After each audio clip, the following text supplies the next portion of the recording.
and we're here today just to talk about some of the new things. Starts the day off with a bang. Are the performers with Goose as well have branched off into a new area? Usually I wash it out.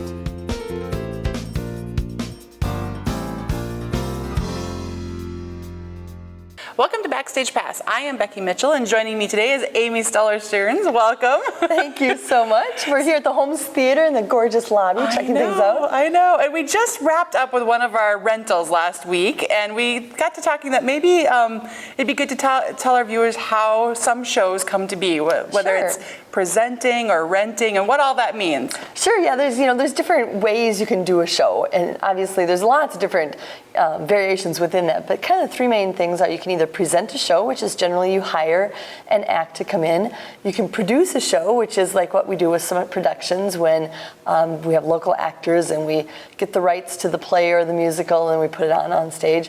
Or you can do a rental, which is kind of a in-between with presenting and producing something yourself, which is where you take some of the risk with you partner with a musician or an act, and they bring in and their own all their own gear and everything and rent the theater and put on their own production.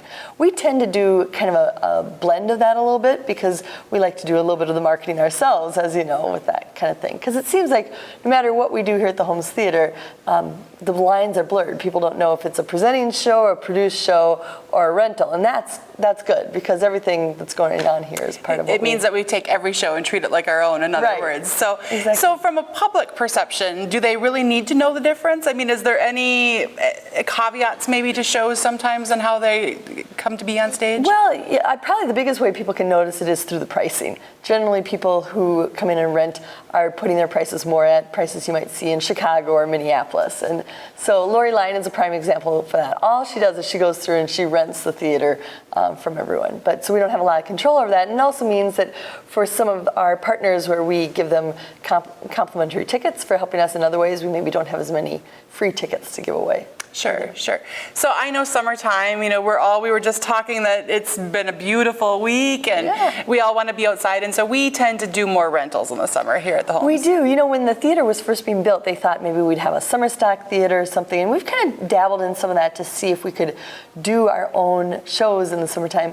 And the weather always kind of gets a little bit in our way. If it's 80 degrees and sunny, people want to be out on the lake, and so do all of us, because our winters are so long. And so what we've found is that doing rentals in the summertime seems to work really well. We do some rentals throughout the regular year as well, but in the summertime, those go over quite well, and it's a win for everyone, for the audience and for us and for the musicians and the entertainers. For example, Dick Dunkirk and the Shadows, they rent the theater every summer for their production that they do.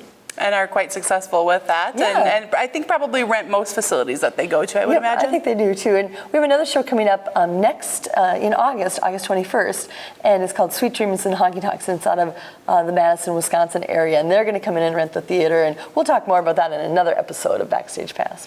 So if I were a group, or I know of a group, I know that we have people coming in all the time with, you have to get this group in here. I love that. And so how do you approach that? Do you I know you check into a lot of them because my office is right next to yours, but do you offer a rental, or do you kind of wait and see if it'll fit in a season a little bit later, or? I always try to go the rental way first because it's no risk for us.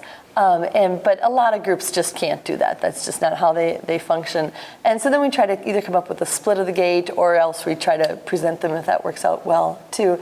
And then we try to balance the season. So we don't want to have, for example, two piano groups back to back or two a cappella groups back to back. We try to kind of spread it out throughout the year. Or even a show every week, or you know, that sort of thing. So yeah, that's hard for us to manage, and we're in a smaller community. It's hard to get the audience for that many shows as well. So we want to be sure that every show that comes in can be as successful as possible. So we try to put the parameters around it so it'll work. Great. So I know next week we're going to talk a little bit more about the Sweet Dreams and Honky Tonk show that you gave a little teaser for, but their music is pretty much what the title says, correct? It is, yeah, good country music, from the 60s, 70s music, Patsy Cline, Johnny Cash, Loretta Lynn. It's going to be a great show. Another rental we have coming up that's going to be kind of like a little pop-up concert is with Tonic Sofa. They're an a cappella group that's been here a few times, and they have some ties to the area, and we're delighted that they're able to come in and kind of just add on to our end of summer season too. So that'll be Great. in early September. Great. Well, thank you for joining us today on Backstage Thanks, Pass. Becky. And we'll talk next week again about Sweet Dreams and Honky Tonks. For more information, you can visit us online at www.dlccc.org. We'll see you next week on Backstage Pass.